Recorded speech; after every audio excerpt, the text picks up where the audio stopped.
जय श्री बृहस्पतिवार व्रत कथा। भारतवर्ष में एक प्रतापी और दानी राजा राज्य करता था। वो नित्य गरीबों और ब्राह्मणों की सहायता करता था।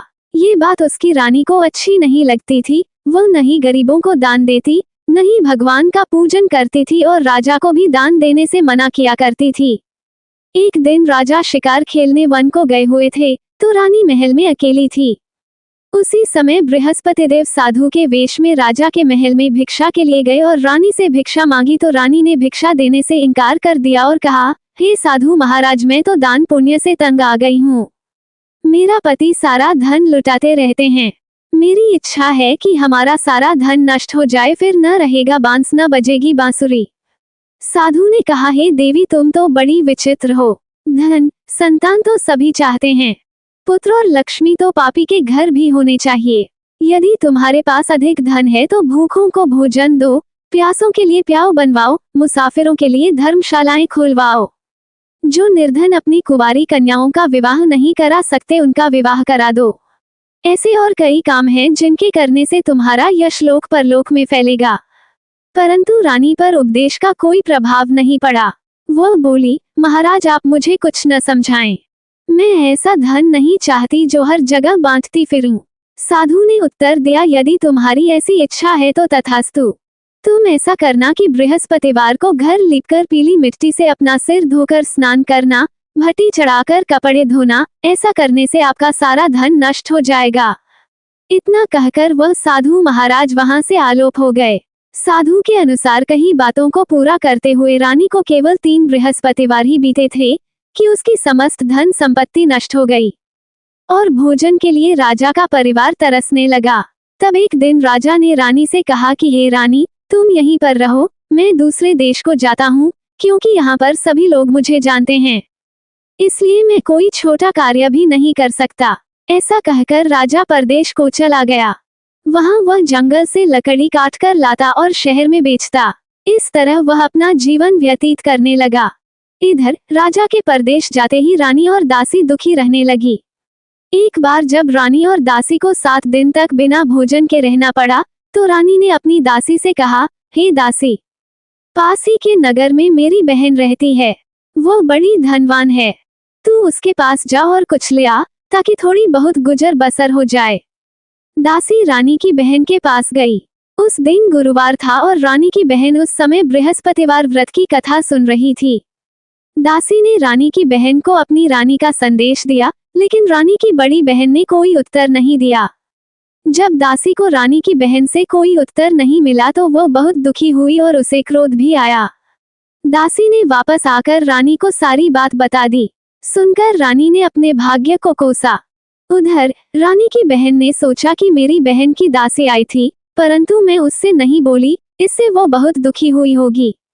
कथा सुनकर और पूजन समाप्त करके वह अपनी बहन के घर आई और कहने लगी, हे बहन, मैं बृहस्पतिवार का व्रत कर रही थी। तुम्हारी दासी मेरे घर आई थी, परंतु जब तक कथा होती है तब तक न तो उठते हैं और न ही बोलते हैं, इसलिए मैं नहीं बोली। कहो दासी क्यों गई थी?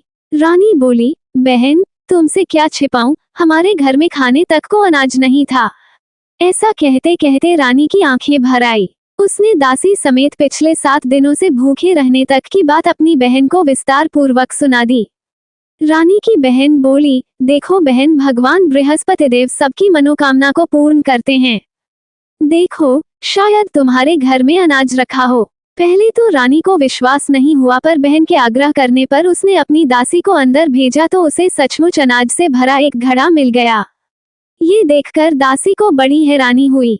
दासी रानी से कहने लगी, हे रानी, जब हमको भोजन नहीं मिलता तो हम व्रत ही तो करते हैं, इसलिए क्यों न इनसे व्रत और कथा की विधि पूछ ली जाए, ताकि हम भी व्रत कर सकें।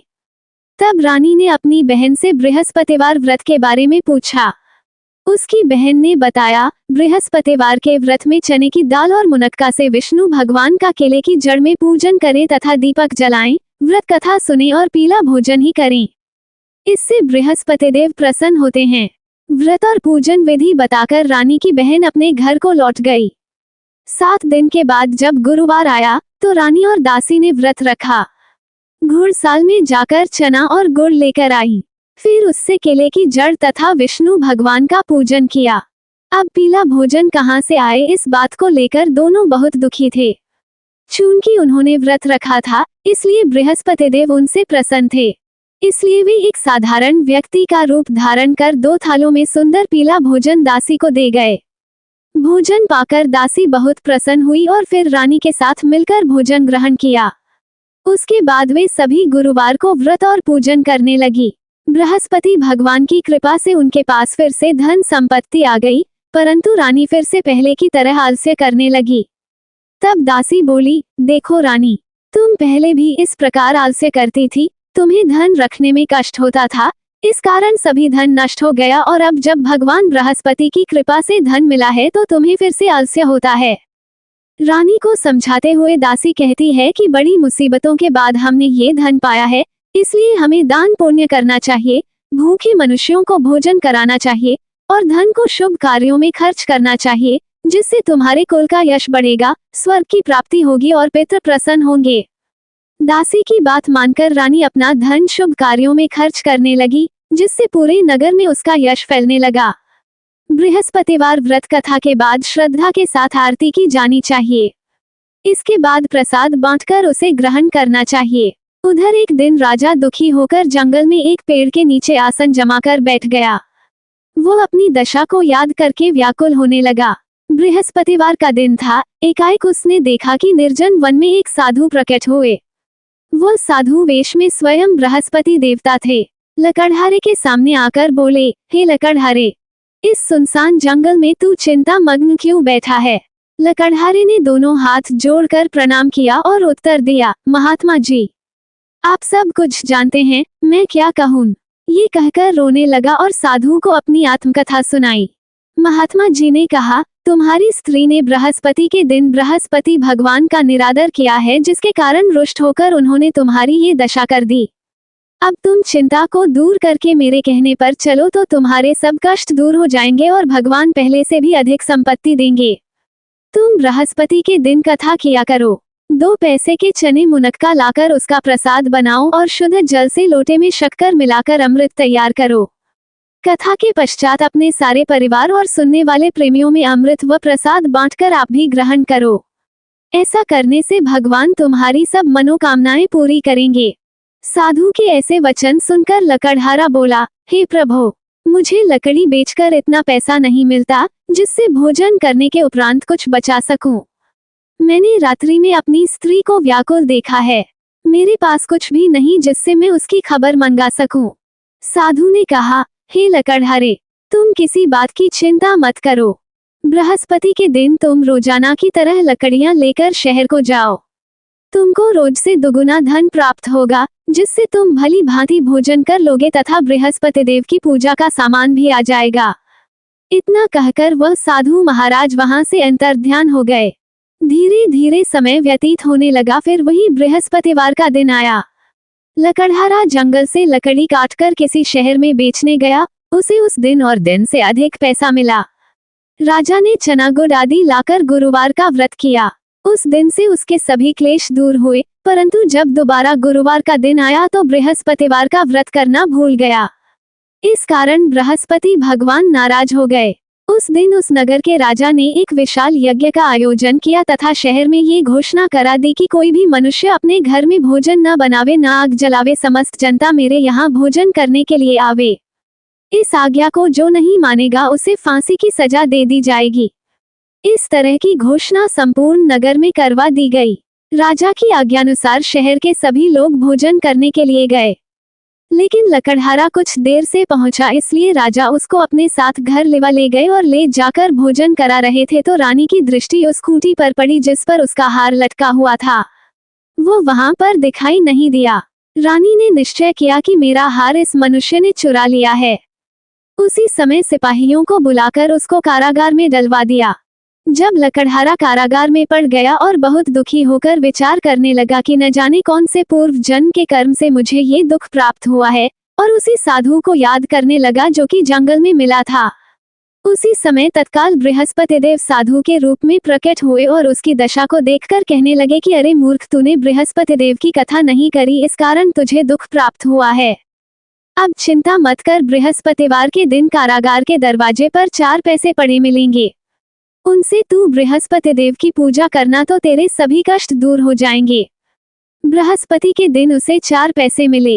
लकड़हारे ने कथा कही। उसी रात्रि को बृहस्पति देव ने उस नगर के राजा को स्वप्न में आकर कहा कि हे राजा, तुमने जिस आदमी को कारागार में बंद कर दिया है वह निर्दोष है। वह राजा है, उसे छोड़ देना। रानी का हार उसी खूंटी पर लटका है। अगर तू ऐसा नहीं करेगा तो मैं तेरे राज्य को नष्ट कर दूंगा। इस तरह रात्रि के स्वप्न को देखकर राजा प्रातःकाल उठा और खूंटी पर हार देखकर लकड़हारे को बुलाकर क्षमा मांगी तथा लकड़हारे को योग्य सुंदर वस्त्र आभूषण देकर विदा कर दिया। बृहस्पति देव की आज्ञानुसार लकड़हारा अपने नगर को चल दिया। राजा जब अपने नगर के निकट पहुंचा तो उसे बड़ा आश्चर्य हुआ। नगर में पहले से अधिक बाग, तालाब, कुएं तथा बहुत सी धर्मशाला, मंदिर आदि बन गई हैं। राजा ने पूछा, ये किसका बाग और धर्मशाला है? तब नगर के सब लोग कहने लगे, ये सब रानी और बांदी के हैं। तो राजा को आश्चर्य हुआ और गुस्सा भी आया। जब रानी ने ये खबर सुनी कि राजा आ रहे हैं तो उन्होंने बांदी से कहा कि हे दासी, देख राजा हमको कितनी बुरी हालत में छोड़ गए थे। हमारी ऐसी हालत देखकर वह लौट न जाएं, इसलिए तू दरवाजे पर खड़ी हो जा। आज्ञानुसार दासी दरवाजे पर खड़ी हो गई। जब राजा आए तो उन्हें अपने साथ लिवा लाई। तब राजा ने क्रोध करके अपनी रानी से पूछा कि यह धन तुम्हें कैसे प्राप्त हुआ है? तब उन्होंने कहा, हमें ये सब धन बृहस्पति देव के इस व्रत के प्रभाव से प्राप्त हुआ है। राजा ने निश्चय किया कि 7 रोज बाद तो सभी बृहस्पति देव का पूजन करते हैं, परंतु मैं प्रतिदिन दिन में 3 बार कहानी तथा रोज व्रत किया करूंगा। अब हर समय राजा के दुपट्टे में चने की दाल बंधी रहती तथा दिन में 3 बार कहानी कहता। एक रोज राजा ने विचार किया कि चलो अपनी बहन के यहाँ हो आवें। इस तरह निश्चय कर राजा घोड़े पर सवार हो अपनी बहन के यहाँ को चलने लगा। मार्ग में उसने देखा कि कुछ आदमी एक मुर्दे को लिए जा रहे हैं। उन्हें रोककर राजा कहने लगा, अरे भाइयों, मेरी बृहस्पति देव की कथा सुन लो। वे बोले, लो, हमारा तो आदमी मर गया है, इसको अपनी कथा की पड़ी है। परंतु कुछ आदमी बोले, अच्छा कहो, हम तुम्हारी कथा भी सुनेंगे। राजा ने दाल निकाली और जब कथा आधी हुई थी कि मुर्दा हिलने लग गया और जब कथा समाप्त हो गई तो राम राम करके मनुष्य उठकर खड़ा हो गया। आगे मार्ग में उसे एक किसान खेत में हल चलाता मिला। राजा ने उसे देख और उससे बोले, अरे भैया, तुम मेरी बृहस्पतिवार की कथा सुन लो। किसान बोला, जब तक मैं तेरी कथा सुनूंगा तब तक 4 हरया जोत लूंगा। जा अपनी कथा किसी और को सुनाना। इस तरह राजा आगे चलने लगा। राजा के हटते ही बैल पछाड़ खाकर गिर गए तथा किसान के पेट में बड़ी जोर का दर्द होने लगा। उस समय उसकी माँ रोटी लेकर आई। उसने जब ये देखा तो अपने पुत्र से सब हाल पूछा और बेटे ने सभी हाल कह दिया तो बुढ़िया दौड़ी दौड़ी उस घुड़सवार के पास गई और उससे बोली कि मैं तेरी कथा सुनूंगी, तू अपनी कथा मेरे खेत पर चलकर ही कहना। राजा ने बुढ़िया के खेत पर जाकर कथा कही, जिसके सुनते ही वह बैल उठ खड़ हुए तथा किसान के पेट का दर्द भी बंद हो गया। राजा अपनी बहन के घर पहुंचा। बहन ने भाई की खूब मेहमानी की। दूसरे रोज प्रातःकाल राजा जगा तो वह देखने लगा कि सब लोग भोजन कर रहे हैं। राजा ने अपनी बहन से कहा, ऐसा कोई मनुष्य है जिसने भोजन नहीं किया हो? मेरी बृहस्पतिवार की कथा सुन ले। बहन बोली, हे भैया, ये देश ऐसा ही है कि पहले यहाँ लोग भोजन करते हैं, बाद में अन्य काम करते हैं। अगर कोई पड़ोस में हो तो देखा उन। वो ऐसा कहकर देखने चली गई, परंतु उसे कोई ऐसा व्यक्ति नहीं मिला जिसने भोजन न किया हो। अतः वह एक कुम्हार के घर गई जिसका लड़का बीमार था। उसे मालूम हुआ कि उनके यहाँ 3 रोज से किसी ने भोजन नहीं किया है। रानी ने अपने भाई की कथा सुनने के लिए कुम्हार से कहा, वह तैयार हो गया। राजा ने जाकर बृहस्पतिवार की कथा कही, जिसको सुनकर उसका लड़का ठीक हो गया। अब तो राजा की प्रशंसा होने लगी। एक रोज राजा ने अपनी बहन से कहा कि हे बहन, हम अपने घर को जाएंगे, तुम भी तैयार हो जाओ। राजा की बहन ने अपनी सास से कहा। सास ने कहा, हाँ चली जा, परंतु अपने लड़कों को मत ले जाना क्योंकि तेरे भाई के कोई औलाद नहीं है। बहन ने अपने भैया से कहा, हे भैया, मैं तो चलूंगी पर कोई बालक नहीं जाएगा। राजा बोला, जब कोई बालक नहीं चलेगा तब तुम भी चलकर क्या करोगी? बड़े दुखी मन से राजा अपने नगर को लौट आया। राजा ने अपनी रानी से कहा, हम निर्वंशी राजा हैं। हमारा मुंह देखने का धर्म नहीं है और कुछ भोजन आदि नहीं किया। रानी बोली, हे प्रभु, बृहस्पति देव ने हमें सब कुछ दिया है, वो हमें औलाद अवश्य देंगे। उसी रात को बृहस्पति देव ने राजा से स्वप्न में कहा, हे राजा उठ, सभी सोच त्याग दे, तेरी रानी गर्भ से है। राजा की यह बात सुनकर बड़ी खुशी हुई। 9वें महीने में उसके गर्भ से एक सुंदर पुत्र पैदा हुआ। तब राजा बोला, हे रानी, स्त्री बिना भोजन के रह सकती है, पर बिना कहे नहीं रह सकती। जब मेरी बहन आवे तो मुझसे कुछ कहना मत। रानी ने सुनकर हाँ कर दिया। जब राजा की बहन ने ये शुभ समाचार सुना तो वह बहुत खुश हुई तथा बधाई लेकर अपने भाई के यहाँ आई। तभी रानी ने कहा, घोड़ा चढ़कर तो नहीं आई, गधा चढ़ी आई। राजा की बहन बोली, हे भाभी, मैं इस प्रकार न कहती तो तुम्हें औलाद कैसे मिलती। बृहस्पति देव ऐसे ही हैं, जैसी जिसके मन में कामनाएं होती हैं, वो उन सभी को पूर्ण करते हैं। जो सद्भावना पूर्वक बृहस्पतिवार का व्रत करता है एवं कथा पढ़ता है, भगवान बृहस्पति देव उसकी सदैव रक्षा करते हैं।